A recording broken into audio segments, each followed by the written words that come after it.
के साथ में वीर हनुमान जी को याद करेंगे, पूरा स्पिरिचुअल के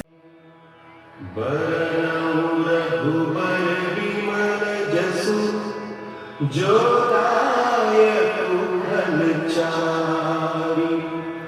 बुद्धिहीन तनु जानिके सुमिरो पवन कुमार बल बुद्धि विद्या देहु मोहि हरहु कलेश विकार।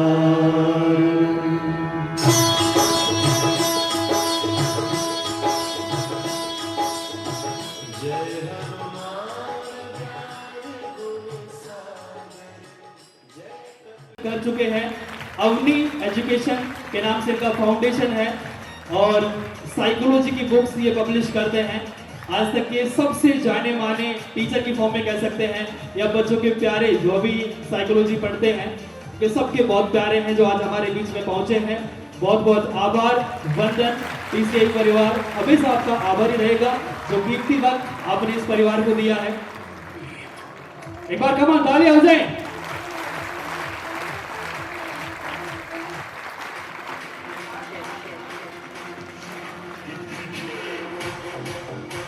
मुझे लगता है म्यूजिक के साथ में आपकी तालियां वैसे अच्छी बजती है। यस और नो? ओके।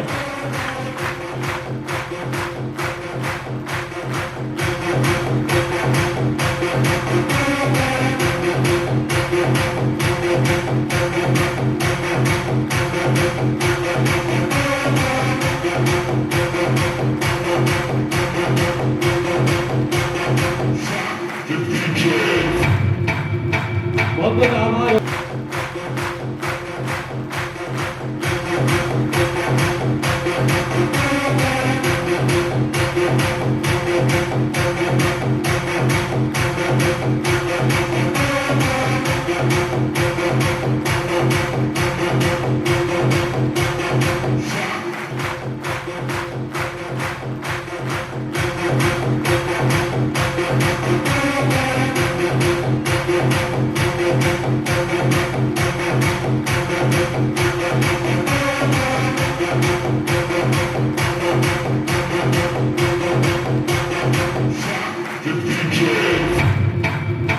बहुत बहुत आभार हुआ है और हमारे बीच में बहुत सी रुचिका चौधरी का मदद करके और साथ में भगवान का सपोर्ट करती है, ऐसा ना?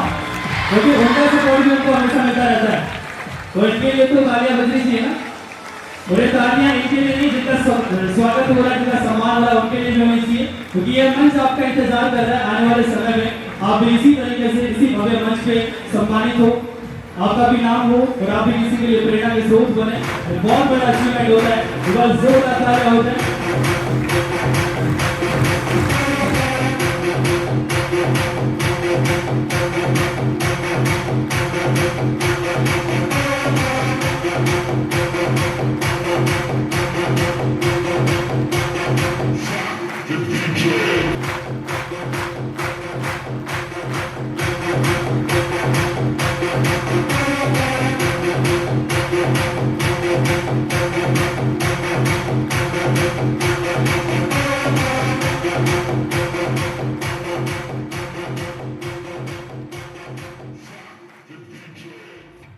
बिटिया आज हमारे बीच इस कार्यक्रम में पहुंची है। इसने बहुत सारे, जैसे मैं बता, हजारों स्टूडेंट्स के लिए एक प्रेरणा का स्रोत बनी है, क्योंकि विद 12 टॉप परफॉर्मेंस देकर एक अच्छे और ऑल इंडिया लेवल पर प्रतिष्ठित मेडिकल कॉलेज में दाखिला पाना अपने आप में बहुत बड़ी उपलब्धि है। तो ये जो आप तालियों से स्वागत कर रहे हैं, ये कहीं ना कहीं इसके अचीवमेंट को, इसकी इस प्रतिभा को सही सम्मान नहीं लगा। कैसे देते हैं सम्मान टीसीआई के स्टार्स को, वो आप बताएं। दोनों हाथ खड़े करके जोरदार तालियों के साथ अभिनंदन करेंगे और सभी अतिथियों का और हमारे एलुमनाई का इस कार्यक्रम में बहुत बहुत वेलकम। एक बार जोरदार तालियों के साथ उन्हें अभिनंदन। मैं इसके अलावा थोड़ा और इंट्रोड्यूस करता हूँ मेरे अपने आप को। मैं ऑर्थोपेडिक सर्जन हूँ, joint replacement and spine surgeon हूँ। मैं यहाँ चोमू में विनायक फ्रैक्चर हॉस्पिटल के नाम से हॉस्पिटल चलाता हूँ, दुर्गा माता मंदिर के सामने जयपुर रोड पर। 2005 से 2011 मैंने एसपीएमसी मेडिकल कॉलेज बीकानेर से एमबीबीएस करी है। 2011 से 2014 ऑर्थोपेडिक्स डिपार्टमेंट में स्पेशलिटी करी है आरएनटी मेडिकल कॉलेज उदयपुर से। उसके बाद में मणिपाल हॉस्पिटल जयपुर में रहा जॉइंट रिप्लेसमेंट में। उसके बाद कुछ टाइम के लिए निम्स मेडिकल कॉलेज में असिस्टेंट प्रोफेसर की पोस्ट पे रहा। वहाँ से रिजाइन करके मैं चोमू आ गया और पिछले 6 साल से मैं चोमू में joint replacement spine and trauma का काम कर रहा हूँ। मैं डॉक्टर साहब हड्डियां जोड़ते हैं और अगर कहना नहीं माने जोरदार तालियां डॉक्टर साहब के लिए।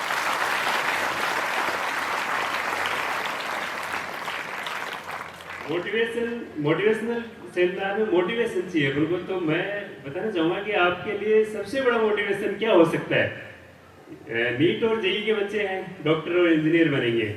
आपको क्यों बनना है डॉक्टर और इंजीनियर? सबसे बड़ा मोटिवेशन तो आपके लिए ये है कि आपके घर वालों को आप देख लो सुबह उठ के कि वो सुबह से शाम तक आपके लिए कितनी मेहनत करते हैं। वो आपके लिए सबसे बड़ा मोटिवेशन है। इससे बड़ा मोटिवेशन कुछ नहीं हो सकता। ज्यादातर बच्चे मेरी तरह मिडिल क्लास वाले ही हैं। मैं मिडिल क्लास से बिलोंग करता हूँ। मैं झुंझुनू के एक छोटे से गांव मालसर गांव का रहने वाला हूँ। मेरे माता पिता भी किसान हैं। वो खेती करते थे, पशुपालन करते थे। यदि वो बहुत अच्छे वेल एस्टेब्लिश्ड होते हैं और हो सकता है कि बहुत मुझे ऐसा लगता है कि ये भी आराम से बैठे खा रहे, तो हो सकता है मेरे को मोटिवेशन नहीं मिलता। लेकिन उनके हार्ड वर्क को देख के सबसे ज्यादा मुझे मोटिवेशन मिलता था जब ये मेरे लिए सुबह 5 बजे उठते हैं, 4 बजे उठते हैं और रात को 10 बजे तक काम करते हैं। तो ये मेरे लिए सबसे बड़ा मोटिवेशन है। आप एक बार बैठ के अपने घर वालों के बारे में सोचना, उसके बाद आपको किसी मोटिवेशन की जरूरत नहीं पड़ेगी। आप अपना हार्ड वर्क करोगे। अब आपको सफलता पाने के लिए मोटी मोटी चीजें जो हैं वो 2-3 चीजें होती हैं जो जरूरी होती हैं। आपको नीट और जेईई में सिलेक्ट होना है। एबिलिटी, मोटिवेशन और एटीट्यूड। मोटिवेशन तो मैंने आपको पहले बता दिया। एबिलिटी ये होती है कि किसी काम को करने का सामर्थ्य, हाउ टू डू, अपन किस काम को कैसे करें। तो आप में एबिलिटी है क्योंकि आप पढ़े लिखे हैं, वही एबिलिटी चाहिए। 12th पास होना चाहिए, वो एबिलिटी है, बस वो आप कर ही लेंगे। तो एबिलिटी आप में अच्छे से है। मोटिवेशन ये होता है कि व्हाई टू डू, मैं ये काम क्यों करूं। तो उसका मैंने सबसे अच्छा एक तो ये बताया। दूसरा ये है कि आज भी डॉक्टर और इंजीनियर बहुत नोबल प्रोफेशन है। आपका बहुत रेस्पेक्ट मिलता है, फैमिली में बहुत अच्छा स्थान मिलता है। आप लोगों की सेवा कर सकते हैं। जब बीमार पेशेंट आपके पास आता है और आप उसको ठीक करके भेजते हैं तो उसके चेहरे पे जो ग्रेटिट्यूड होता है वो आपको बहुत रिवार्डिंग फील देता है। ये आपका मोटिवेशन हो गया। तीसरा है आपका एटीट्यूड। आपका एटीट्यूड कैसा हो वो ये बताएगा कि इस काम को आप कितने अच्छे से कर सकते हो, how good I can do. तो एटीट्यूड आपका पॉजिटिव एटीट्यूड होना चाहिए कि हाँ ये मैं कर सकता हूँ। अब इस कर सकने वाली बात में ज्यादातर चीजें ये आती हैं कि वो बच्चा तो इंटेलिजेंट है, मैं तो इंटेलिजेंट नहीं हूँ, उसका आईक्यू लेवल तो ज्यादा है। तो उस पे एक साइंटिफिक स्टडी है, वो मैं आपको बताता हूँ कि आईक्यू लेवल और इंटेलिजेंस कितना काम करती है और हार्ड वर्क कितना करता है। हो सकता है आप चौंक जाए इस बात से। आईक्यू इंटेलिजेंस सिर्फ 9% मैटर करती है, 80% मैटर करता है हार्ड वर्क और 11% मैटर करता है आपका एनवायरमेंट। तो एनवायरमेंट तो आपको इतना अच्छा एनवायरमेंट मिल रहा है, इससे अच्छा एनवायरमेंट मुझे नहीं लगता कहीं मिल सकता है। क्या हम जब 2004 में कोटा गए थे, वहां का इतना टॉक्सिक एनवायरमेंट था। जूनियरों से कोटा ओवरनाइट जर्नी करके वहां गए, हम एक बंदे की शक्ल नहीं जानते थे कि कौन है, किसी को जान पहचान वाला कोई नहीं। ऐसा माहौल, कोटा फैक्ट्री के नाम से एक उस पर तो सीरीज भी आ गई। वहां इतना स्ट्रेस वाला माहौल रहता था कि आपको तैयारी तो बाद में, पहले ये सोचते थे इस भीड़ में मेरा क्या होगा। आप उस स्ट्रेस से बाहर हो। आपके आसपास जो इतना अच्छा माहौल और पॉजिटिव माहौल है, उसमें आपको टीसीआई को धन्यवाद देना चाहिए कि आपको एक अच्छा माहौल प्रोवाइड कर दिया। तो 11% काम तो आपका हो गया। 80% आपके ऊपर डिपेंड करता है कि आप कितना हार्ड वर्क करते हो। Hard work always beats intelligence. Intelligent बच्चा ये लगता है कि मैं इंटेलिजेंट हूँ, मैं तो कर लूंगा ऐसे ही। वो हार्ड वर्क हो सकता है कम करे, और यदि कम इंटेलिजेंट वाला उसने ठान लिया कि मैं मेहनत करके सब कर लूंगा, तो वो पक्का इंटेलिजेंस से निकल जाएगा, आगे उसको बीट कर देगा। तो बचा 9%। तो 9% जितना, उसमें थोड़ा बहुत 19-20 हो सकता है। आईक्यू में 19-20 हो सकता है, 19-21 नहीं होता। मोटा मोटा अपन एक जैसे ही होते हैं।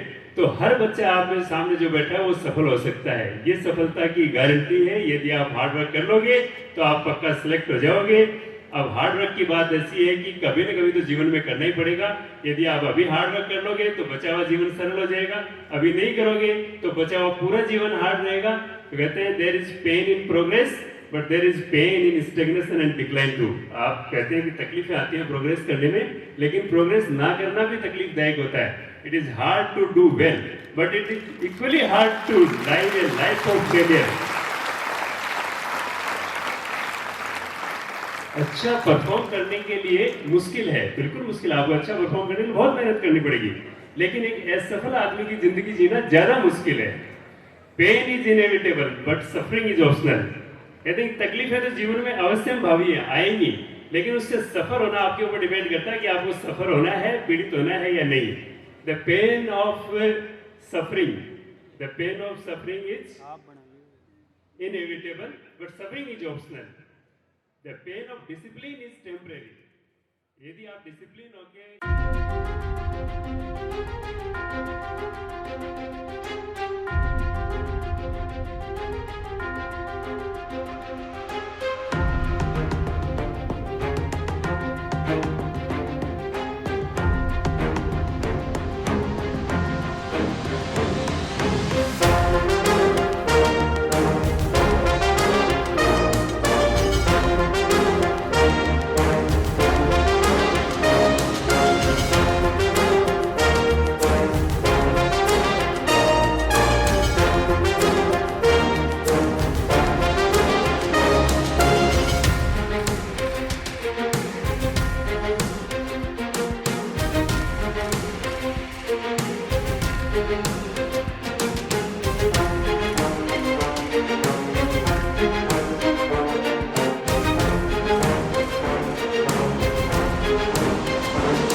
Very good morning to all of you. एक घंटे के प्रोग्राम ही के लिए हो गए. Good morning to all of you.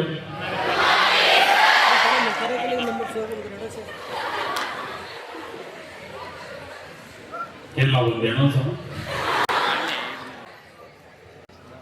मैं इस मोटिवेशन सेशन और अवार्ड सेरेमनी में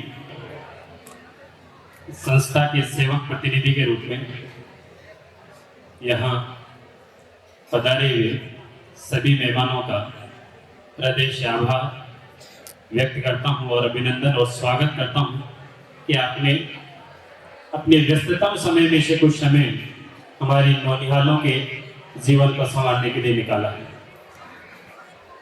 मैं उम्मीद करूंगा कि जिस उद्देश्य के लिए हमने ये सेमिनार रखा है हम उस उद्देश्य में सफल हो. सभी स्टूडेंट्स पूर्ण एकाग्रता के साथ पूर्ण मनोयोग के साथ इसकी सार्थकता को सिद्ध करेंगे और ये वास्तव में कितना प्रतिशत सफल होगा, कितना जीवंत रहेगा, ये आप ही के कंधों पर है इसकी जिम्मेदारी. और मुझे अच्छे से पता है कि टीसीआई के वहाँ किसी भी जिम्मेदारी को बड़ी बखूबी से निभाते हैं. अब तक आपने जिस जीवटता से, जिस संजीदगी के साथ इस कार्यक्रम का आनंद लिया है, आगे भी आप इसकी संजीदगी को, इसकी जीवटता को बनाए रखेंगे, ये उम्मीद है. मैं मां सादे के चरणों में वंदन करते हुए यहाँ विराजमान हमारे अतिथिगण हैं, उनके साथ हम परिचय करते हैं. वैसे तो परिचय के मोहताज नहीं है. श्रीमान धीर सिंह जी धाबाई, ये नाम पहले भी आपने सुना है क्या? आप पहले भी हमारे बीच में आ चुके हैं और दुर्भाग्य से उस समय अभाव के कारण हम आपके अनुभवों का, आपके ज्ञान का, आपके मार्गदर्शन का बहुत कम हिस्सा ही ले पाए थे. आज हमारी इच्छा है, हमारी नौनिहालों की इच्छा है कि हम ज्यादा से ज्यादा आपके उन अनुभवों से, आपके उस आशीर्वाद से लाभान्वित हों. धीर सिंह जी को देखते ही इनके व्यक्तित्व से पता लगता है कि आप कितने धीरज वाले, कितने धैर्यवान व्यक्तित्व हैं. और आपकी अब तक की जो जीवन यात्रा है, इस छोटी सी जीवन यात्रा में आपको देख करके कोई कह नहीं सकता कि आप एक पब्लिकेशन चलाते हैं और उसमें भी 27 बुक्स आप अब तक पब्लिश कर भी चुके हैं. ये बहुत बड़ी बात है. आप मनोविज्ञान के प्रोफेसर हैं. जो गवर्नमेंट कॉलेज है उसमें मनोविज्ञान, इसका ज्ञान आप विद्यार्थियों को देते हैं. आप मन को पढ़ते हैं, आप दिमाग को पढ़ते हैं.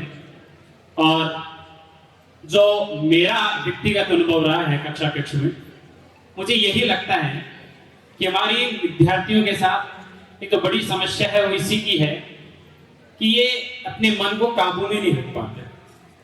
इनको मन की चंचलता परेशान कर रही है. ये हर 1-2 दिन में, और कुछ तो ऐसे हैं जो घंटे 2 घंटे में ही अपने विचारों को बदल देते हैं और कुछ और प्लान करने लग जाते हैं. तो मैं चाहूंगा कि हमारे मुख्य वक्ता के द्वारा आप सभी को कैसे मन को नियंत्रित रखा जा सकता है और कैसे इस लंबी यात्रा, हमारी 1-2 दिन की यात्रा नहीं है, हमारी लंबी यात्रा है, हमें अनवरत प्रयास करने होते हैं उसी क्षमता के साथ.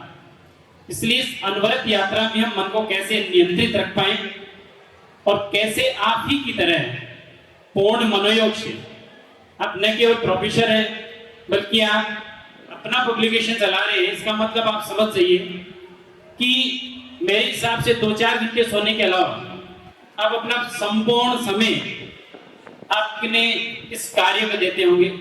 और आपके उस समर्पण का ही कमाल है कि आप लाखों युवाओं का भविष्य संवार रहे हैं. मनोविज्ञान शिक्षक के रूप में भी आप कार्य करते हैं. आप ऑनलाइन प्लेटफॉर्म पर भी सक्रिय हैं। इसका मतलब आप समाज में भी एक सक्रिय नागरिक के रूप में समाज को आगे बढ़ाने में भी अपने महत्वपूर्ण योगदान देते हैं। तो अनेकों कार्य एक साथ कर रहे हैं, इसका मतलब आप पूर्ण मनोयोग से और एक ही दिशा में अपनी पूरी एनर्जी को लगाए हुए हैं। हमारे ये विद्यार्थी भी इससे जरूर प्रेरित होंगे और प्रेरणा लेंगे कि कैसे हम ये एक ही डायरेक्शन में अगर एनर्जी लगाते हैं तो बहुत बड़ा बदलाव लाया जा सकता है। हमारे बीच में मुख्य अतिथि के रूप में विराजमान है आर्येश ओम प्रकाश जी। आप बहुत दूर से नहीं है, आप हमारे ही बीच में से। अगर आप सभी जानते हो तो पास में बिलोची एक जगह है, गांव है, आप उस गांव से निकल करके और जो लगभग हर एक विद्यार्थी, जब हम भी स्कूल में पढ़ा करते थे तो हमारे भी एक सपना यही होता था कि हम एडमिनिस्ट्रेटिव सर्विस में जाएं। ये अनायास ही अपनी ओर आकर्षित कर देने वाली एक सेवा है जिसमें हर कोई जाना चाहता है, हर एक की यही इच्छा शक्ति होती है, इच्छा होती है, मन में ये रहता है। तो जो स्कूल लाइफ में हमारा सपना था, उस सपने को हमारे ही बीच में गांव में से निकल करके आपने साकार किया और हमारी लाखों विद्यार्थियों के लिए प्रेरणा का स्रोत बने कि एक गांव से निकलकर, एक साधारण परिवार से निकलकर, अगर आप में दृढ़ इच्छा शक्ति है, मन में खुद पर पूरा विश्वास है, तो बहुत बड़े लक्ष्य भी बहुत आसानी से प्राप्त किए जा सकते हैं। आप झुंझुनू में कार्यरत हैं, अपने कर्मठता से इस समाज की सेवा करके इसको समाज के नागरिकों को अग्रणी पंक्ति में लाने में अपने महत्वपूर्ण योगदान दे रहे हैं। तो मैं चाहूंगा कि जोरदार कदमध्वनि से हम हमारे बीच में पधारे हुए मुख्य वक्ता और मुख्य अतिथि का स्वागत और हार्दिक अभिनंदन करें। हाथ ऊपर करके जोरदार कदमध्वनि के साथ, तेज गड़गड़ाहट के साथ हम स्वागत और अभिनंदन करते हैं और हम बताना चाहते हैं कि हम आपकी इन उपलब्धियों से बहुत ज्यादा गौरवान्वित हैं और हम भी चाहते हैं कि हम आपके इन सपनों को साकार करें। हमारे बीच मैनेजमेंट टीम के मेंबर्स विराजमान हैं। आप ही के इन महत्वपूर्ण जो निर्णयों में से एक निर्णय रहा कि इन विद्यार्थियों के लिए भी एक सेशन होना चाहिए, जिससे ये जो बीच में ढीले पड़ जाते हैं थोड़े से, वैसे तो आप लोगों के मासूम चेहरों को देख करके स्वतः ही अंदाजा लग जाता है कि आप मेहनत तो करना चाहते हैं, आप बदमाशी तो नहीं करना चाहते। अनायास ही करवा बैठते हैं आसपास के लोग, हम नहीं चाहते वैसे, लेकिन मेहनत करते हुए भी सतत रूप से हम नहीं कर पाते और कई बार हमारे अंदर प्रेरणा की कमी होती है, अभिप्रेरणा की कमी होती है। तो उसके लिए इस प्रकार के कार्यक्रम का आयोजन होना बहुत जरूरी है। तो मैं धन्यवाद देना चाहता हूँ आप सबकी तरफ से मैनेजमेंट टीम को और टीसीए टीम के सभी मेंबर्स को कि आपने एक भव्य प्रोग्राम आयोजित किया और इन नौनियालों को मौका दिया, वो भी रूबरू हो सके ऐसी शख्सियत से जो अपने आप में प्रेरणा, आपकी उपस्थिति, आपकी पावन उपस्थिति हमारे लिए प्रेरणादायी है। आज न केवल और ऐसा ही जैसे हमारे साथ हुआ कि हमें भी नहीं पता था कि करना क्या है और न कोई बताने वाला। टाइम चल रहा है, जैसे चल रहा है वैसे हमारा टाइम चलता चल गया। एक लंबे समय के बाद में हमें समझ में आया कि लाइफ में करना क्या है। आरएस जैसे वर्ड को हमने जानते भी नहीं थे कि ये होते क्या हैं, क्योंकि ये। और दूसरी बात, मैं आपको एक इंसिडेंट बताता हूँ।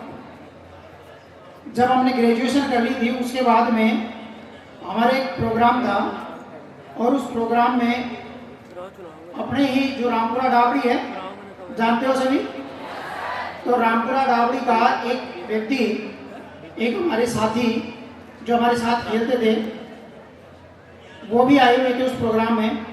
और उनको जब हमने बात की भाई आप क्या कर रहे हो, तो उन्होंने बोला कि मैं आरएस की तैयारी कर रहा हूँ। तो पता है वो पूरे प्रोग्राम में ऐसा रहा कि पता नहीं यार ये क्या है, आरएस की तैयारी कर रहा है। तो मतलब उसका ध्यान रखने लग गए हम कि यार ये तो आरएस बनेगा और ये तो आरएस की तैयारी कर रहा है। क्योंकि हम सोचते ही नहीं थे कि आरएएस बना जा सकता है। ऐसे ही जैसे क्योंकि हम उस पृष्ठभूमि से हमको लगता है कि पता नहीं अपने में वो कैपेसिटी है या नहीं, और इसके बाद में बहुत समय बाद ये समझ में आया कि नहीं, बना कुछ भी जा सकता है, लेकिन उसके बारे में सोचना शुरू करो। आपको एक बुक है लॉ ऑफ अट्रैक्शन, नाम सुना है ये? Law of attraction Rhonda Byrne की एक बुक है, सीक्रेट। उस पूरी बुक का सारांश यही है, आप कोई भी सपना देखना शुरू करो। चलिए सपने को छोड़िए, मैं आपको एक नॉर्मल आपकी लाइफ का उदाहरण बताता हूँ। कई बार ऐसा होता है कि किसी चीज़ के बारे में अपन बहुत मन से सोचते हैं कि ये चीज़ हमें मिल जाए, ऐसा हो जाए, और जितने ज़्यादा, क्योंकि उसमें वैक्यूम नहीं होना चाहिए, और जब अपन पूरे मन से सोचते हैं तो उससे रिलेटेड परिस्थिति अपने चारों ओर होने लग जाती है। आप देखना, आप ऐसा सोचते हो कि मुझे ये बनना है, आपने वो सपना देखा, फिर उसके बारे में सोचना शुरू किया, तो देखना धीरे धीरे आजकल तो यूट्यूब भी है, तो धीरे धीरे वो सारी चीज़ें आपके आसपास आना शुरू हो जाती है। ऐसे लोग आपके आसपास आना शुरू हो जाते हैं। इसी जगह से ले लो, किसी भी स्कूल में ले लो, यदि आप पढ़ना चाहते हो, आपका पढ़ने में इंटरेस्ट है, तो आपका ग्रुप पढ़ने वाला बन जाएगा। वो आप नहीं बनाओगे, वो आपने जो पढ़ने की इच्छा जाहिर की, तो उस पढ़ने की इच्छा जाहिर होने से जो एक संदेश आपने इस ब्रह्मांड को दिया, उस संदेश की वजह से चारों ओर ऐसे लोग इकट्ठे हो जाएंगे जो पढ़ने वाले हैं। आप यदि घूमना फिरना इस तरह से पसंद करते हो तो ऐसे लोग आपके चारों ओर इकट्ठे हो जाएंगे। वो ऐसे मत सोचना कि मैंने उनको ढूंढा है, आपने नहीं ढूंढा है, लेकिन आपने जो मैसेज दिया है उस मैसेज से चारों तरफ एक लॉ ऑफ अट्रैक्शन का एक एरिया क्रिएट हो गया है, और उस एरिया क्रिएट होने से ऐसे लोग ऑटोमेटिकली खींचे आपकी तरफ चले आते हैं। और कभी भी देखना, आप किसी भी चीज़ के बारे में पूरी शिद्दत से करके देखना कि वो चीज़ मुझे करना है, अपना टारगेट बना के देखना कि मुझे ये बनना है, और उसके अकॉर्डिंग आप कुछ पढ़ना शुरू करना, उसके अकॉर्डिंग आप अपनी बिहेव को उसी तरह से चेंज करना, उसी तरह से सोचना शुरू करना। धीरे धीरे क्या होगा, उससे रिलेटेड जो लोग हैं, उससे रिलेटेड जो मटेरियल है, उससे रिलेटेड जो भी चीज़ें हैं वो आपके आसपास घटना शुरू हो जाएगी। और ये आप अपने स्कूल में यहाँ पर देख लेना, आप जिस तरह की कैटेगरी के लोग हो उसी कैटेगरी के लोग आपके चारों तरफ होंगे। इसीलिए ये कहा जाता है कि किसी के बारे में जानना हो तो उसको मत जानो, उसके चारों तरफ कौन रह रहे हैं उनको जान लो, उसके पूरे नेचर का पता हमें चल जाएगा कि वो व्यक्ति किस तरह से सोचता है और किस नेचर का वो व्यक्ति है। ये आपके आसपास होता है और आप आसपास इसको देख सकते हो।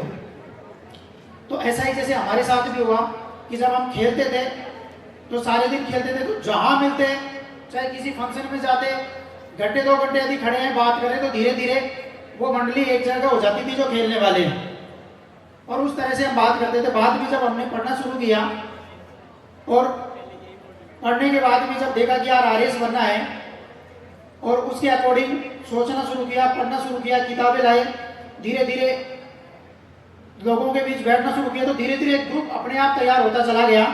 और आप मान के चलो यहाँ पर भी एनवायरनमेंट जो होता है सबसे ज़्यादा भूमिका निभाता है। और सर बता रहे थे देवेंद्र जी कि यहाँ ऐसा ही एनवायरनमेंट दे रहे हैं जिससे कि बच्चा सोच सके। और मैं आपको ये कह रहा हूँ कि यदि आप सोच नहीं रहे हो, आप सपने नहीं देख रहे हो, तो फिर आप लाइफ में कुछ भी नहीं कर रहे हो। आज हो सकता है मेरी बात समझ में नहीं आए, लेकिन जब एक समय चला जाएगा, एक समय जाने के बाद आपको ये बात समझ में आ जाएगी कि वाकई में वो बहुत अच्छा टाइम था। और सबसे ज़्यादा अच्छा जो टाइम होता है, सबसे ज़्यादा ज़िंदगी बनाने वाला जो टाइम होता है, वो मैं मानता हूँ 10वीं 9वीं 10वीं 11वीं 12वीं यहाँ से शुरू हो जाता है और कुछ भी नहीं जाता। 4-5 साल मैं मानता हूँ मुश्किल से आपकी लाइफ में आपको देने पड़ते हैं, फिर पूरी लाइफ आपको देती है। क्योंकि ये जो 4 या 5 साल आप लाइफ को दोगे, ये आप लाइफ को दे दो। जैसे आप में बहुत सारे कितने लोग होंगे जो ये सोचते हैं कि भाई यार एक बार बन जाए ना तो फिर ये पढ़ना वढ़ना छोड़ दें। कितने लोग होंगे, शायद हो सकता है कितने होंगे, देखिए हाथ खड़े करो ईमानदारी से। अच्छा सच कहूँ तो बहुत सारे होंगे जो ये सोचते होंगे कि एक बार बन जाए ना कुछ तो उसके बाद में कुछ नहीं करेंगे। और मैं आपको कह रहा हूँ, एक बार आपने पढ़ाई को मन से लगा लिया, दिल से लगा लिया, तो ये आप छोड़ नहीं पाओगे कभी। आज भले ही कितने ही बिजी हो, जैसे मैं कितना ही बिजी हो, इसके बावजूद भी मैं खूब पढ़ता हूँ। क्योंकि पढ़ना आज इसलिए नहीं पढ़ता कि मुझे कोई एग्जाम देना है, इसलिए नहीं पढ़ना कि मुझे उससे कोई फायदा होना है, बस इसलिए पढ़ना है क्योंकि वो एक आदत बन गई और अब वो अच्छा लगता है कि हाँ पढ़ें। और व्यक्ति जब पढ़ता नहीं है ना तो उसके मस्तिष्क का विकास वहीं पे रुक जाता है। वो व्यक्ति वही एक तरह से अपने आप को खत्म कर लेता है। फिर एक ये मानता है कि लाश की तरह चल रहा है, वो लाश की तरह जिंदगी जी रहा है, बट वो इनोवेटिव नहीं होता, नई चीज़ें उसके माइंड में प्रोसेस नहीं करती। आप सोच के देखना कि आप एक वर्ड लिखो, आप एक महीने में कितने वर्ड बोलते हो। आप शाम तक एक डायरी में लिख के देखना, 100 वर्ड भी नहीं होंगे आपके पास बोलने के लिए। 100 शब्द जो आप यूज करते हो अपनी डेली लाइफ में, 100 शब्द भी नहीं होंगे जिन्हीं को घुमा करके आप यूज करते हो। तो इसका मतलब ये हुआ कि हमारा शब्दकोश, हमारा सोचने का तरीका भी बहुत कमजोर है, उसको बहुत ज्यादा सोचना चाहिए। दूसरी बात मैं आपसे ये कहूँ कि कई बार बच्चों में ये आ जाता है कि यार ये बहुत इंटेलिजेंट है, ये मेरिटोरियस है और मैं तो बिल्कुल कमज़ोर हूँ, वीक हूँ, डल हूँ, या अपने ही साथी से अपन कंपैरिजन करने लग जाते हैं कि भाई मेरी बुद्धि कमज़ोर है और इसकी बुद्धि बहुत तेज़ है। ऐसा कुछ भी नहीं होता। क्या आप मानते हो क्या कोई आपसे कमज़ोर मतलब ज़्यादा बुद्धिमान है? दो तरह से सोचना होता है, एक तो घमंड के रूप में कहना कि हाँ मेरे से ज़्यादा बुद्धिमान कोई नहीं है, एक वाकई में ये रियलाइज़ करना कि मेरे से ज़्यादा बुद्धिमान कोई नहीं है क्योंकि मैं जो चाहूँ वो कर सकता हूँ। अल्बर्ट आइंस्टीन का नाम सुना है आप लोगों ने? कौन थे वो? कौन थे? अच्छा, ऐसा कहा जाता है कि दुनिया में सबसे ज़्यादा बुद्धिमान थे वो, कहते हैं ना। लेकिन एक बात जो शायद आपको पता हो या नहीं हो, अल्बर्ट आइंस्टीन दुनिया के सबसे ज़्यादा भुलक्कड़ व्यक्तियों में थे।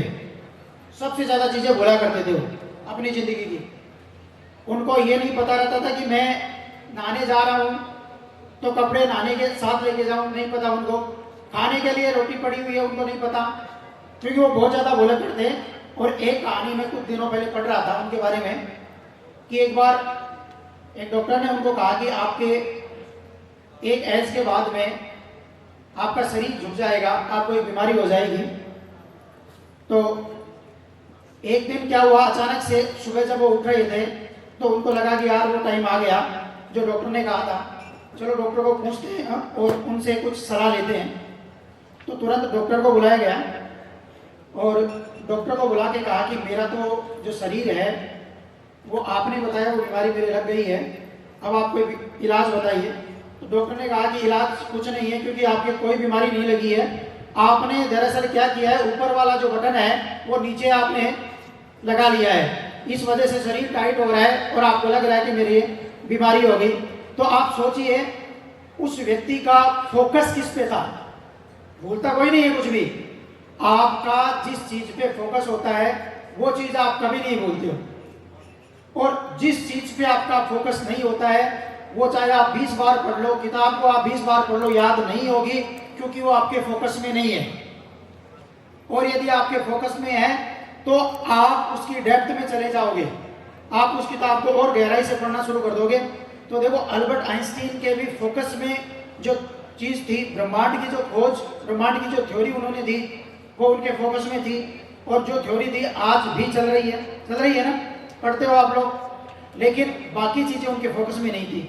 अब आप देखो कि आप लोगों के फोकस में क्या है। जैसे मैं 2-4 एग्जाम्पल आपकी डेली रूटीन लाइफ से दूंगा जो फोकस से रिलेटेड ही है। आपको आपके पिताजी कहे या आपके घर वाले कहे कि बेटे कल आप पहली रात सोए नहीं हो, एक सिचुएशन क्रिएट कर रहा हूं मैं कि पहली रात आप सोए नहीं हो, दूसरे दिन आप काफ़ी थके हुए हो, शाम को आपको लग रहा है कि यार मैं सोऊंगा, लेकिन मुश्किल से 11-12 बज गए, सो नहीं पाए क्योंकि कोई वजह हो गई, घर पे कुछ भी काम हो गया। 11-12 बजे आपको पिताजी ये कहते हैं कि सुबह 4 बजे 3 बजे उठ जाना, 4 बजे उठ जाना क्योंकि घूमने चलना है, यहाँ तक चलेंगे, हिमालय चलेंगे या साउथ में चलेंगे या जो भी आपकी पसंदीदा जगह है वहाँ चलना है, और सुबह 4 बजे का फ्लाइट का टिकट है तो घूमने चलेंगे। आप मुझे बताइए कि आप पूरी तरह से थके हुए हो फिर भी कितने बजे उठोगे? 4 बजे जाना है, पिताजी कह रहे हैं 3 बजे उठो, आप कितने बजे उठोगे? आप 3 से भी पहले उठ जाओगे।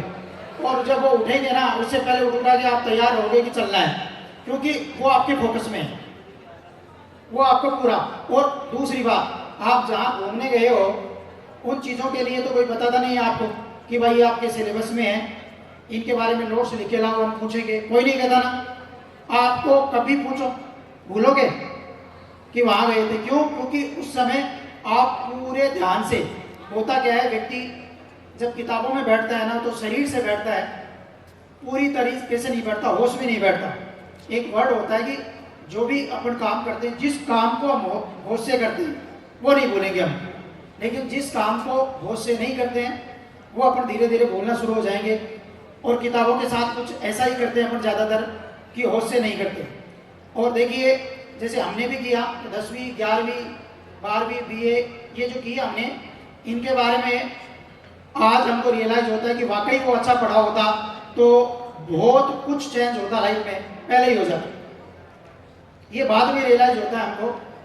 दूसरा एक एग्जांपल और देता हूं जिससे आपको ज़्यादा अच्छा समझ में आएगा। मूवी देखते हो कभी? अच्छा, देखते हो। मूवी की स्टोरी कभी किसी ने कहा है कि मैं सुनूंगा इसलिए याद करना? नहीं कहा ना। आप मूवी की पूरी स्टोरी बता देते हो, आज नहीं, बहुत दिन बाद में पूछ लो, आप बता दोगे। यदि आप कमजोर हो, यदि आप कमजोर बुद्धि के हो तो सभी जगह होंगे, फिर तो एक जगह थोड़ी होंगे। फिर वो मूवी आपको पूरी याद कैसे रह जाती है? क्यों? क्योंकि उस समय पूरे 3 घंटे, अच्छा आपको ये तक पता रहता है, कोई आपसे ये कहे ना कि ये डायलॉग आया था और इसमें ये कहा गया था, वो कहेगा नहीं नहीं नहीं थोड़ा चेंज करो, ये नहीं था ये था, और ये डायलॉग बाद में आया था पहले आया था, ये भी पता है। क्यों? क्योंकि वो 3 घंटे आप पूरे फोकस से हो, 3 घंटे पूरे होश से हो। और ये आपकी जिंदगी में जब भी आप पढ़ो तो उस समय ध्यान रखो कि जब भी आपका दिमाग इधर उधर भ्रमित हो रहा है तो फिर वापस लाओ कि नहीं नहीं मुझे पूरे ध्यान से देखना है। और ध्यान की विशेषता यही होती है कि जब ध्यान पे ध्यान दोगे ना तो सबसे ज्यादा भागेगा ही। जैसे आपको कई बार जो सेशन है जिसका मूल उद्देश्य है कि बच्चों तक सही इंफॉर्मेशन, सही बातें पहुंचे और कहीं ना कहीं वो मोटिवेट हो। आप मुझे बता सकते हैं आपको यहाँ मंच के माध्यम से मोटिवेट किया जा सकता है या नहीं किया जा सकता है? क्या नहीं किया जा सकता। और उसमें तो स्पेशली मैं ये तक जानता हूं कि आप ये कहेंगे सर कोई नहीं कर सकता, दुनिया की कोई ताकत नहीं कर सकती जब तक हम न चाहें। तो आपका चाहना सबसे ज्यादा जरूरी है, तो फिर मोटिवेट होंगे। अच्छा, इस मोटिवेशन का इफेक्ट कितने दिन? 1-2 दिन। कोई बहुत ज्यादा याद रखे तो 5 दिन, इससे ज्यादा कोई। इसलिए आप यहां से चीजों को समझें, सुने और उनकी इंपॉर्टेंस को समझकर कहीं ना कहीं फिर आगे बढ़े, क्योंकि self motivation is the most important motivation. और वो सेल्फ मोटिवेशन आप में दिखना चाहिए, वो चीज यहां आनी चाहिए।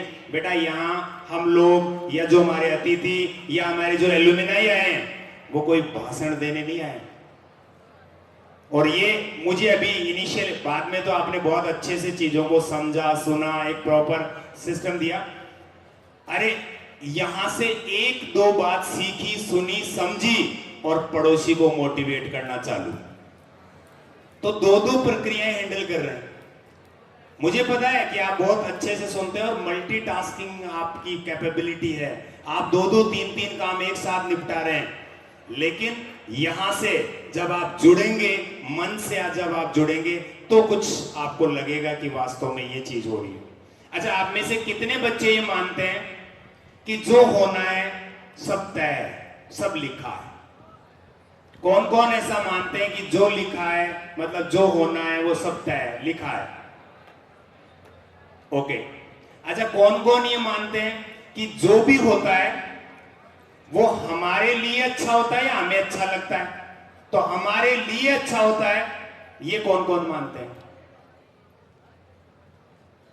और हमें अच्छा लगता है वो होता है, ये कौन कौन मानते हैं? अच्छा, ये तो सब एग्री करते हैं ना कि सब कुछ तय है, सब कुछ लिखा है। वैसे वास्तविकता है, ये सब कुछ लिखा है, लेकिन कुछ जगह ऐसा भी लिखा है उनमें से ही कि जो आप चाहें। नहीं समझे? उनमें से कुछ जगह ऐसा लिखा है जो बहुत अच्छी बात बताई हमारे अतिथि ओम प्रकाश जी चौधरी ने कि संगत का बहुत बड़ा असर पड़ता है। अब सब अपने आसपास वालों को देखने लगे, ठीक तो है ना। और आपको आइंस्टीन का, अल्बर्ट आइंस्टीन का उदाहरण दिया, बहुत बहुत बड़ी बात बताई है। और आपको पता है उसी में शायद, जहां तक मुझे याद है, एक वाकया है कि अल्बर्ट आइंस्टीन के जो ड्राइवर हैं, जो लगातार उनकी संगत में रहते थे, सेमिनार्स में जाते थे, वहां बैठते थे, तो एक्चुअल में अल्बर्ट आइंस्टीन को एक बार उनके ड्राइवर ने कहा कि इस बार जो सेमिनार हो रहा है वो बाहर है, दूसरे शहर में, आपको ज्यादा कोई जानते नहीं, मैं आप जैसा हुलिया बनाता हूं और आज सेमिनार मैं अटेंड करूंगा। आज मैं पूरे जो प्रोफेसर्स और वो बैठे होंगे उनको वो बताऊंगा।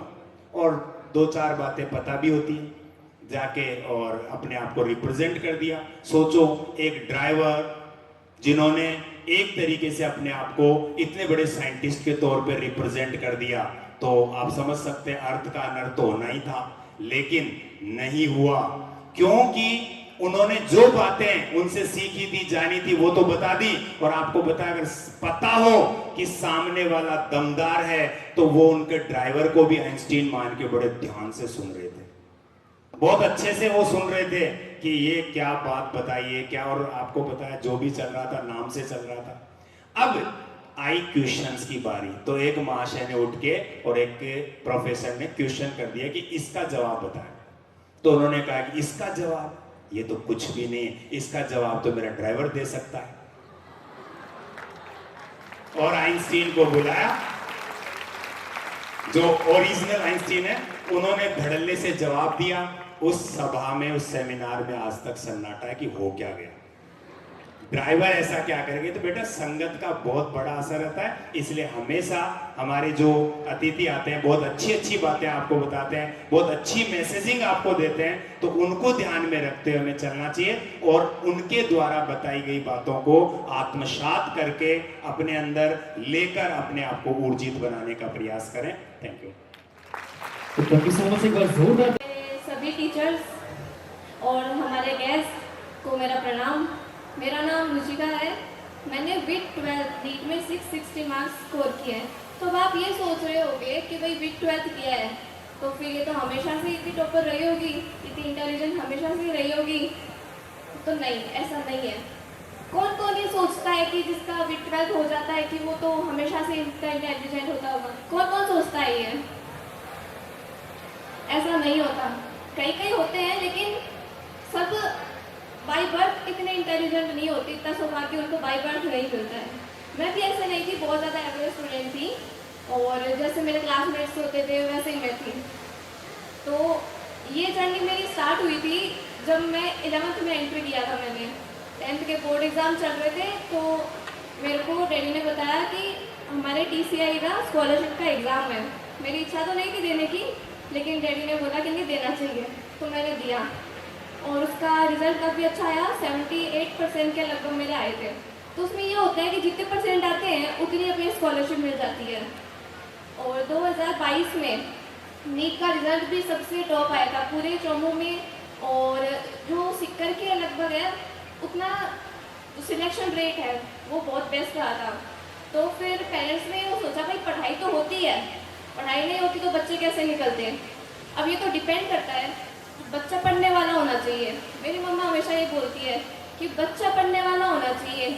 ऐसे तो बच्चे कोटा भी जाते हैं, सिक्कर भी जाते हैं। जो नहीं पढ़ता ना, उसका तो चाहे कहीं भेज दो उसको, उसका सिलेक्शन नहीं होगा।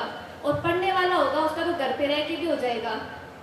तो यही था बस। मैंने भी फिर अपने टीचर्स, पेरेंट्स सब ने बहुत सपोर्ट किया। फिर मैंने भी अपनी जर्नी स्टार्ट करी। 11th में कभी भी मेरी फर्स्ट रैंक नहीं आई, सेकेंड या थर्ड इस टाइप से आती थी। हाँ, ये भी कम नहीं, आप सोच रहे होगे, लेकिन फिर भी ऐसे रहता था। मैं 10th तक टॉपर रही थी, तो अब ऐसे रहता था अब मेरे फर्स्ट रैंक क्यों नहीं आ रही, क्योंकि मैंने थोड़ा पढ़ना कम कर दिया। 10th में जब परसेंटेज आ गए, ऐसा लगता तो हो ही जाएगा। तो फिर लेकिन वापस से मोटिवेट में हुई कि कि नहीं अपने को फर्स्ट रैंक लेके आनी है। तो मेरे पास एक गोल था भाई, हाँ मेरे को जो टॉपर है उससे बीट करना है। तो फिर मैंने बहुत ज़्यादा हार्ड वर्क किया मैंने, और करते करते दिवाली की छुट्टियाँ आ गई। उसमें उत्तराखंड का टूर गया था, जो टेस्ट हुआ था उसमें जो टॉप 5 बच्चे थे उनको एक्स्ट्रा डिस्काउंट भी मिला था उनको। तो मैंने सोचा इस बार तो मेरे को टॉप 5 में फर्स्ट रैंक मेरे को लेके आनी है। तो बहुत मेहनत करी, बहुत मेहनत की, फर्स्ट रैंक में लेके आई। वो मेरे 11वीं क्लास में सबसे पहली बार फर्स्ट रैंक आई थी मेरी। तो फिर ऐसे मोटिवेशन मिला मेरे को, लेकिन मैं फिर भी ट्यूर पे नहीं गई, क्योंकि दिवाली को जो हॉलीडेज थी उनको मैंने पूरा अच्छे से यूटिलाइज किया। जो मेरे टॉपिक्स बचे हुए थे उनको मैंने छुट्टियों में पूरा कवर कर लिया। उसके बाद में पूरे 11th में कभी भी मेरी फर्स्ट रैंक से नीचे नहीं गई, ऑलवेज फर्स्ट रैंक। फिर